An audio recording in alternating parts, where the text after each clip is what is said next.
তানজিন তিশা সমালোচনা যেন কিছুতেই পিছু ছাড়ছে না সম্প্রতি বড় পর্দায় নাম লেখানো জনপ্রিয় এই অভিনেত্রীর।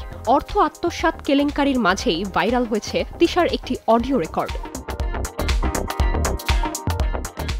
সপ্তাহ কয়েক আগেই তিশার বিরুদ্ধে ওপার বাংলার সিনেমা ভালোবাসার মরশুম এর জন্য অগ্রিম 4.5 লাখ টাকা নিয়েও কাজ না করা এবং টাকা ফেরত না দেওয়ার অভিযোগ তুলেছিলেন প্রযোজক শরীফ খান। এদিকে তিশা নিজের দীর্ঘ স্ট্যাটাসে দাবি করেছিলেন প্রযোজক ও পরিচালকের ব্যর্থতায় ভিসা না হওয়ায় তিনি ছবিটি করতে পারেননি।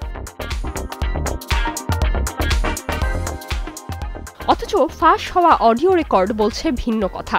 শরীফ খানকে পাঠানো রেকর্ডে তিশাকে স্পষ্ট বলতে শোনা যায় শাকিব খানের সিনেমার শিডিউল ঠিক রাখতেই তিশা কলকাতার ছবির কাজ পিছিয়েছেন। যেহেতু আমাদের শুটিং পিছাচ্ছে, শাকিব খানের সেই ফিল্মটা এটা এত পিছানো যাচ্ছে না। আমার কলকাতার আমার ইন্ডিয়ান ভিসা হবেই, কারণ ওদেরও গানের শুট হবে এখন ইন্ডিয়াতে। সো ইন্ডিয়ার ভিসা না হয়ে আর কোনো উপায় নাই।